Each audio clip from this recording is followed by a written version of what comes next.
I see you.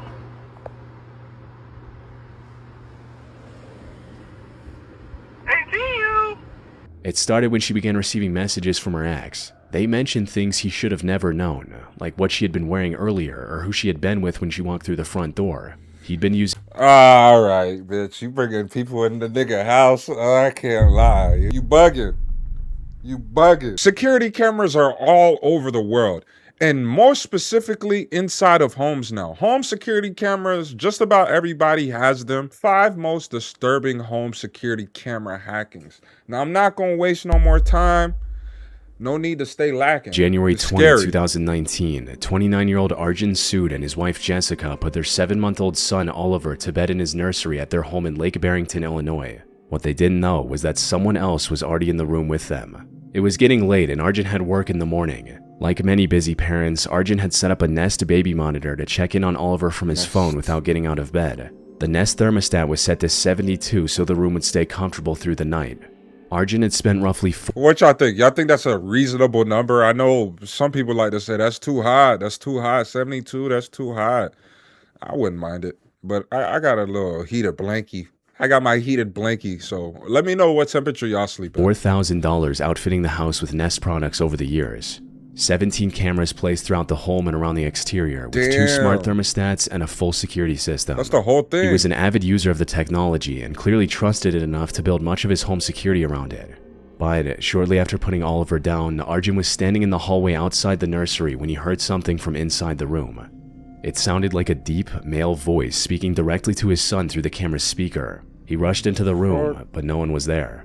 He thought maybe it was just an interference with the baby monitor. Stuff like this isn't new, and many electronic devices can pick up distortion of some kind. Still, to be safe, they brought Oliver downstairs. On the way down, Jessica noticed he was extremely distressed and sweating through his clothes, and when she glanced at the thermostat, the temperature had been cranked up to a dangerous 90 degrees. But before they could process what was happening, the voice came back.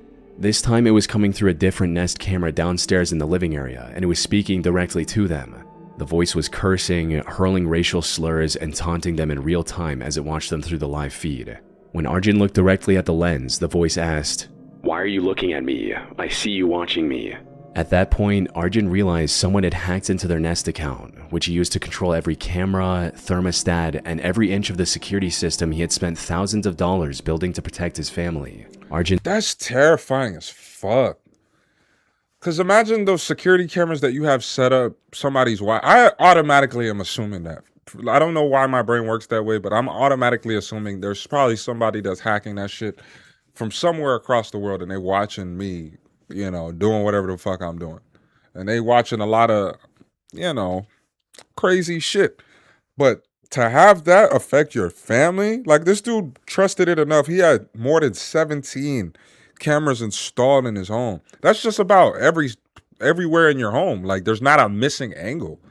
So you pretty much having a stranger being able to view your home, and not only view your home, but have controls inside of your home, such as the thermostat. What if they never went to go check on the baby? What could have happened? 90 His degrees? first instinct was to yell back at the camera. I didn't even know they But get that high. He composed himself and started questioning the intruder through the two-way audio. Yes, I'm here. Come. I know you're here. Who are you? He tried to extract information on the hacker's whereabouts, asking who they were and which country they were from. Who is this? Are you just sitting at your computer there? Into my account? Where are you? Which country? That's what it Hacker sounded went like. quiet without it. You heard it? She said India? She said it, not me. That's what I was going to say next. Country. That's what I was going to say. Hacker went quiet without identifying himself or explaining why he had done any of it. Thank you, don't come again. Yeah, who are you? Come on, be a man. Speak up.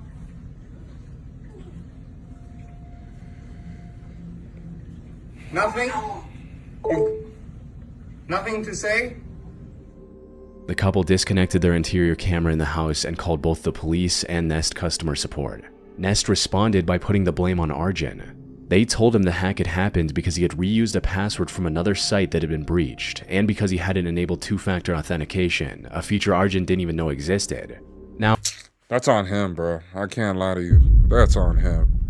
You gotta do that. Like, it be seeming so small. I'll get around to it. Just do it. You're already setting the shit up. Just do it. Oh, technically, they did have a point. Reusing passwords is a real security risk, and Literally. two-factor authentication probably would have stopped this. But digging deeper into this, I found the Sood family weren't the only victims attacked through Nest devices. After researching similar incidents, a dozen more cases just as chilling came up. For example, on the same day the Soods were dealing with their hacker, January 20, 2019, a family in Orinda, California had a fake ballistic missile attack warning come blasting through their Nest camera, telling them three nuclear missiles were heading for Los Angeles, Chicago, and Ohio. It came on like the emergency sounds of an Amber Alert, say, and then a man's voice announced that North Korea had launched 3 intercontinental ballistic missiles. And they're older, so you know they probably sitting there believing that shit. They just sit there on Fear NN every goddamn day and faux news. Like, bruh, just news fear-mongering on a goddamn daily basis. So the first time they hear that shit, they probably went to a frenzy. Toward the United States. Their young son hid under the living room rug thinking the country was under attack.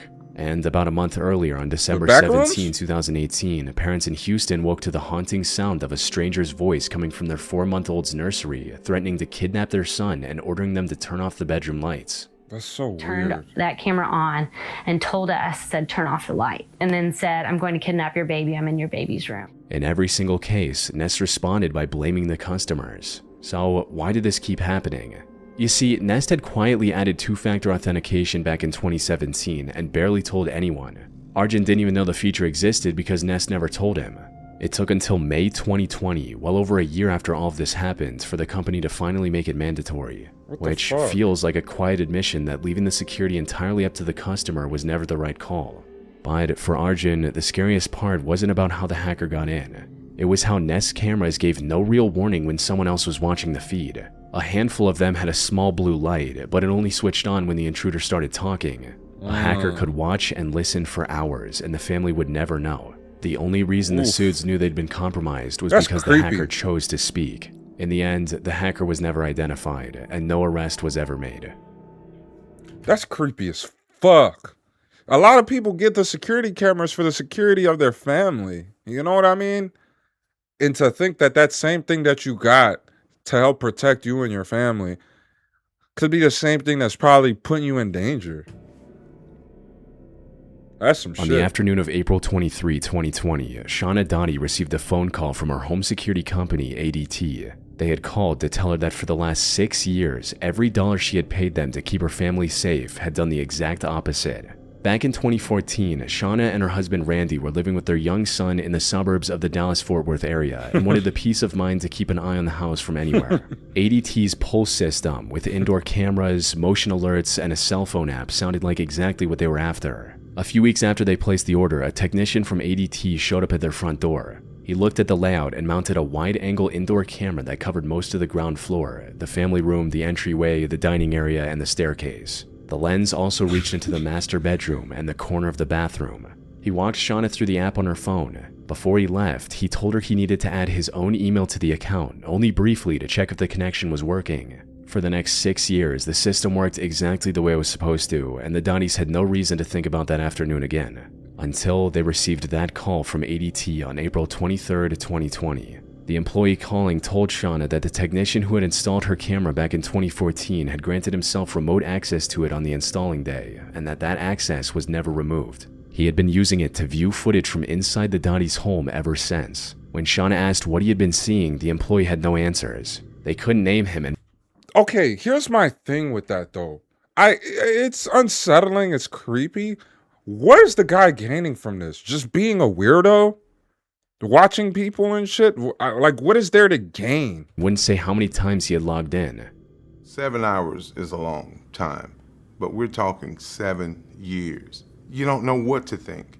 So you find yourself just trying to go back like, okay, what were we doing during this time? Unfortunately, the Dotties weren't the only family getting the ADT call. They were one of more than 200 plus. A few weeks earlier, another ADT customer in the Dallas-Fort Worth area was going through their Pulse account settings when they noticed an email attached to it that didn't belong to anyone in the house. Naturally, they called ADT to ask what it was doing there. When the company looked into it, they found that the same email was attached to 220 separate customer accounts across the metropolitan area. And every one of those systems had been installed or serviced by the same technician at some point. Oh, so they got which him then. raised the obvious question. How does one technician end up signed into 220 homes? The answer was buried in ADT's own software. Technicians are allowed to temporarily attach their personal email to a customer's account during install. It's a diagnostic feature meant to verify the camera feed before they leave. So, every time he serviced or installed a system, he either gave the same diagnostic excuse or didn't bother explaining at all.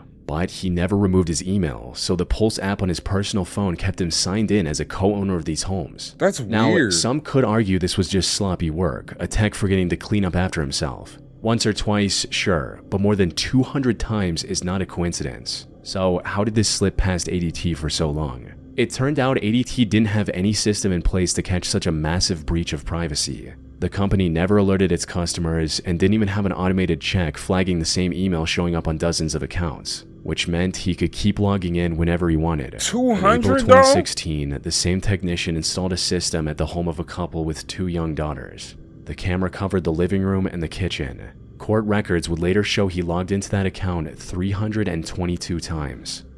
Nigga weird. What the fuck?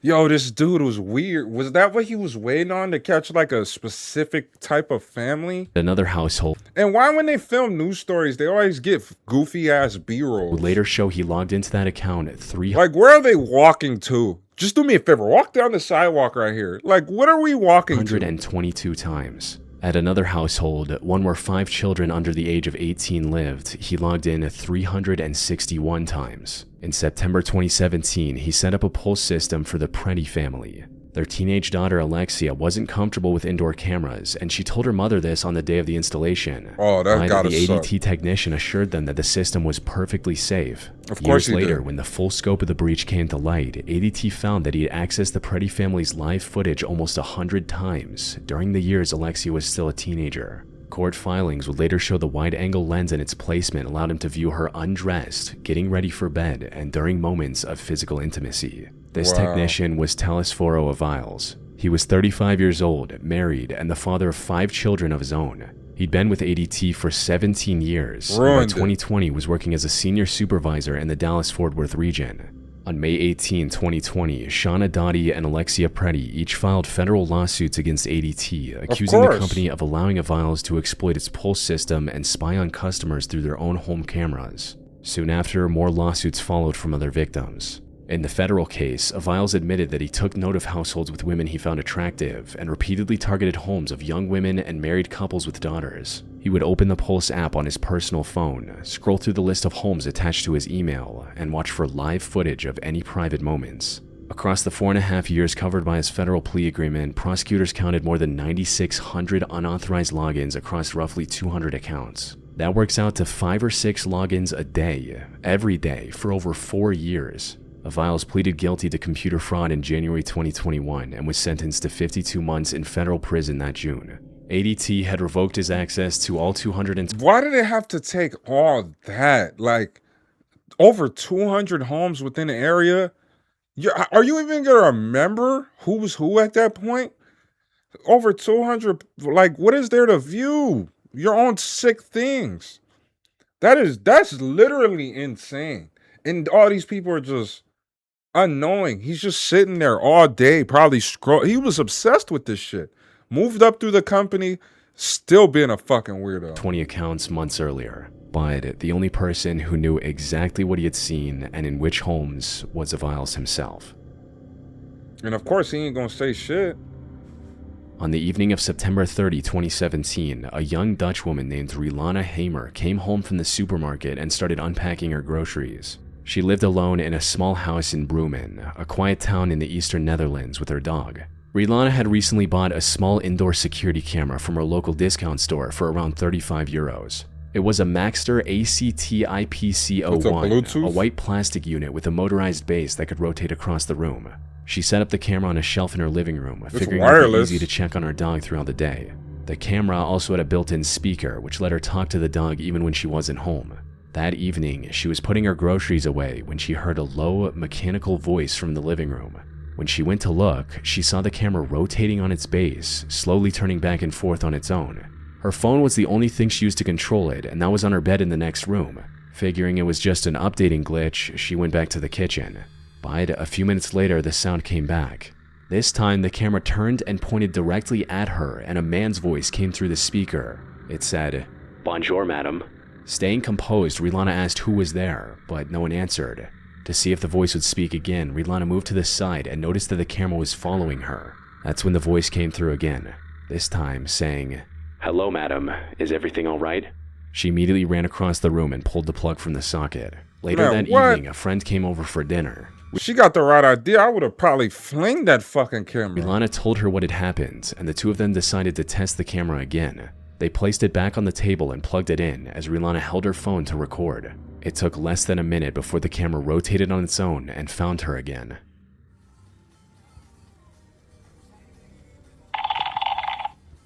What did you do? What the fuck? Soon, the voice came back. It's not. No! Get the out of my house, now! Bro, somebody probably, I don't know. It was in a discount store. She said she got it from her local discount store. You don't even know where this came from for real. Somebody probably could have placed it there or trying to fucking put a real tag on it or whatever, trying to just get in people's homes. Maybe so they could case it out and rob it. Shut the up! Hola. Shut the up of my house, now! Go away! Hola, señorita. Yeah, you. Rilana posted the video on her Facebook account where it went viral immediately. By the start of the next week, Dutch national news had picked up the story. When a tech journalist looked into Rilana, like Bryan Cranston. week, Dutch national news had picked up the story. When a tech journalist looked into Rilana's video days later, the explanation turned out to be disturbingly simple. Every camera the manufacturer shipped came with the same default password, 123, along with the device ID printed on a sticker underneath each unit. With just those two things and the free app, anyone in the world could connect to any of these cameras, watch the live feed, listen through the microphone, and talk through the speaker. Looking up the manual for this camera, it does mention that the default password is weak and recommends changing it before use. But nowhere in the app itself, the thing you actually interact with during setup, did it ever tell the users to do that. Few people read the full manual for a 30. But bro, I ain't gonna lie. I get that people want to blame companies and shit, but nobody's doing their due diligence. It's very few of them in this scenario. Like the first one that we seen and this one right here. Just the extra steps of not confirming your password or doing two-factor authentication. That's something that you constantly should check for. Like I'm constantly going back and reviewing my logins and all this stuff for everything. Because I've had fucking emails that never made sense show up on my account. I'm like, what the fuck? But that's just something that I do, my due diligence. I'm not waiting for somebody to tell me, hey, you have this 6th mortgage that opened up on your home? What? I don't even have a first one. You know, there's people that's out here buying cars in people's names, doing weird ass shit, and I just don't want to fall victim to it. But anybody can fall victim to it. But I would say at least do your due diligence to make it that much more harder. €35 camera from a discount store. You just download the app and start. So Rilana never knew that she had to change the password. And she was far from the only one. When the tech journalist tried connecting to other cameras from the same manufacturer, he got into 4 unsuspecting households within minutes, using nothing but the manual and the free app. Each one of those people, just like Rilana, had no idea anyone else was watching. That's crazy. I wonder if they ended up finding out. In late 2010, Farial Nijam woke up in the middle of the night to heavy metal music playing at full volume through every speaker in her house. Oh, that's Confused annoying. and disoriented, she didn't know how it had turned on. And despite her trying, the volume level didn't go down, as if someone else was controlling the sound system. But there was no one home except her that night. Farial was a Canadian fashion model who had spent most of her adult life around cameras. She had walked at the Berlin Film Festival in the mid-2000s and built a career where she was looked at on her own terms. By her late 30s, she was in a long-term relationship with a partner who lived in the States. He was, in her words, quietly controlling. According to her, he wouldn't just touch base with a text, he would call me on FaceTime and ask to say hi to the person I was with. At the time, I was gonna say, ain't nothing wrong with getting on FaceTime, but gotta talk to the person she with all the time? I don't know. I know some people might be like, oh, you know, I'm just making sure she's safe and protected, but I don't know, bro. That's a little, I fuck with you. Not that much, babe. She thought it was attentiveness, and she trusted him enough that she eventually moved into his home in the US. It was an impressively designed house with a high-tech smart home system which covered everything on the property, from lights, heating, blinds, security cameras, to the sound system. Well, they wasn't lying when they made that movie Smart House. I didn't know that Smart House could be a thing, but the farther we get into the future, it's just more and more of a believable thing. All of it ran through a single integrated platform her partner had set up. For someone who'd spent her career around cameras and production sets, living with so much technology around didn't feel unusual. But sometime during the 2010s, the relationship started to fall apart. Her partner moved to a different city, while Ferial stayed behind in his house, with his credentials still running everything around her. And that's when things started getting strange. Well, no, duh. He has access to fucking everything. What are we talking about here? What's the story? And why would she... Why he ended up moving? You stayed, man. You should have left. She'd fall asleep at a normal hour and get jolted awake by sound blasting through every room. You're asleep in the middle of the night, and all of a sudden, over the sound system, comes this blaring music that startles you awake. That's what would happen to me. By the time she was on her feet, it would cut out just as suddenly as it had started, and she'd be left standing in a dark, silent house with no explanation. That's creepy. Soon enough, the lights started to behave in a similar way. She'd switch them off for bed, and they'd flick back on, sometimes flickering for several seconds before stabilizing. She would experience the same with her TVs, which would switch on by themselves and shut back off as soon as she got near the remote. At first, she tried telling herself it was just the system acting up. It was a big house, and every inch of it was wired with technology, so some level of glitching was expected. But even then, she couldn't help shake off the feeling that something was off. In an interview with CBC's Marketplace, she said, "It's almost as if the house is haunted." Sadly, in a way, she was right. It started when she began receiving messages from her ex. They mentioned things he should have never known, like what she had been wearing earlier or who she had been with when she walked through the front door. He'd been using... All right, bitch. You bringing people in the nigga house? I can't lie. You bugging. You bugging. This house is already equipped with all this stuff. You already knowing that. And you gonna bring people over? Like, maybe they friends or whatnot. Or maybe you getting your shit kicked in. Stop it. Get some help. That's crazy work. I can't lie to you. Using every piece of smart tech in the house to watch her and remind her he was still there. On more than one occasion, he'd also sent her direct threats. Get out of my house. I need you to stop manipulating the lights. I'm not touching the lights. What is wrong? Just can you please leave me alone? You're not supposed to call me. I'm not bothering you. Okay. I get that. I get that, ma'am. If your name's not on the house and you live there, now I get it. This fucking US has all these shitty squatter laws and all this shit. And the move-in laws don't make no fucking sense. But if that's his house, just get the fuck out. I'm just saying, if that's his house, just fucking leave. Y'all not married. Get the fuck out. I am going after the dogs. And then I'm going after you. For someone who had spent her creepy. entire life controlling exactly how and when she was seen, being watched in her own home without ever knowing felt like a different kind of violation entirely. He was able to monitor me, using our security surveillance cameras, even remotely, from thousands of miles away. Ferial tried to shut the system down, but her partner had configured everything from the start and held all the login credentials. Left with no other options, she contacted the local police and explained everything. Unfortunately, the response she received only deepened the sense that she had nowhere left to turn. The home wasn't in her name, and as far as the response... Get the fuck out of the house! Yo, I don't like how he's writing this story like No, what the fuck, bitch? Leave! What are we talking about? That's stupid. I get it. Don't get me wrong. You shouldn't terrorize somebody, but bitch, just because I moved, he's telling her to get out. I'm not staying nowhere nobody don't want me. I don't own this shit. She just like what's there. Bitch, leave. What the fuck? When officers were concerned, I'm not that was going where the for matter this one. ended. I'm sorry. In the end, Ferial realized that her only real way out was to leave the home behind entirely. She gathered... Oh, wow. Gathered her dogs and made her way to a local women's shelter. Oh, man, that sucks. But she got the fuck up out of there. On the 8th of August 2025, a woman named Brenda took a Ring doorbell camera off its mount and brought it inside her house to charge. It was something she did every few weeks. The camera ran on a battery, and recharging it was a routine part of owning one.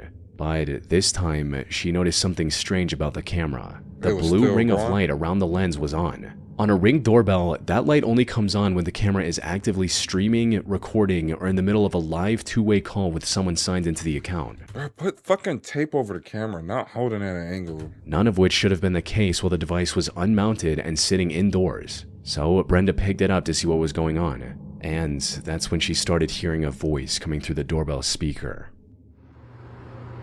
It's you.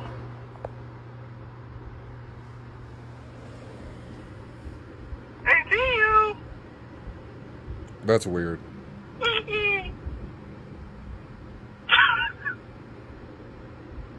That's weird as fuck. Someone was speaking. The way I would have fucking sat there and smashed that shit with my foot, it wouldn't have been funny. Through the device in real time. And by the way they were laughing, it's clear that it wasn't someone who'd accidentally connected to the wrong camera. Whoever it was, they were taking their time terrorizing Brenda. Brenda pulled out her phone and managed to record only some of the interaction. But the voice went silent within a few seconds, and the blue light switched off shortly after. She later posted the video on her TikTok account.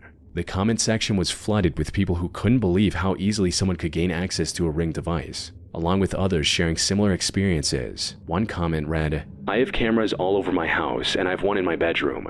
And a few days after I got them, I was sleeping and got woken up by someone snoring through my camera. And it wasn't no one in my house because I didn't log into anyone else's phone yet because I just set them up." By now, the pattern should sound familiar. Just like the Maxter cameras Rilana had set up in her living room, a doorbell camera is only as secure as the password protecting the account behind it. A weak or reused password is often all it takes. And if you look at every case in this video, this exact vulnerability keeps showing up, regardless of the brand, price, or how trusted the company. Okay, he is not lying. A lot of these come from them, especially that chick that you moved into a guy's house and now he's terrorizing you. Oh, it's fucking his house. It's in his name. Bitch, leave, right? But those other people, you got to do your due diligence. Like, do your due diligence. That's such an easy thing to overlook. It's your camera. Like, you don't want to make sure that everything's good on all your accounts, whether it's your social media accounts, your bank, especially the bank accounts, the emails, all of that shit. Review them regularly. Don't just think because you got a password set up that nothing's going to be wrong. You got to check these things because you'll be surprised the shit that you'll see. Is. So that's also what most likely happened here. Now, as I was researching this case, I found multiple people in the comments suggesting a different theory. They argued that what Brenda heard wasn't a stalker at all, but signal interference from someone else's baby monitor bleeding into her doorbell, and that the voice on the audio sounded a lot like a dad talking to his baby. This theory sounds plausible at first. Wireless devices do cross signals all the time, and analog baby monitors are notorious for picking up audio from neighboring devices operating on similar radio frequencies. But Ring devices aren't analog based. They work by connecting to your home's Wi-Fi network and streaming audio and video through Ring's own encrypted servers. So any sound that comes through the doorbell speaker has to be sent through the Ring app first, by someone logged into the account. In other words, for a man's voice to come through Brenda's doorbell speaker clearly and in full conversation, someone had to be on the other end of the Ring app with full access to her device. Yeah, that's some creepy shit, I can't lie to y'all. But where could things have been different? Doing your due diligence. And for that one lady, just get the fuck out of this house. Like, it's not your house. Yeah, it sucks. But get the fuck out of there. Like, just because he moved out. Oh, you already have a place. Let me have this one. No, goofy bitch, leave. But everybody else, do your own due diligence. Make sure that your shit's up to date. If you got to change shit, don't be afraid to, and all the tips that you heard here, not keeping the same password and whatnot, because it can happen to anybody. Don't think that you're exempt.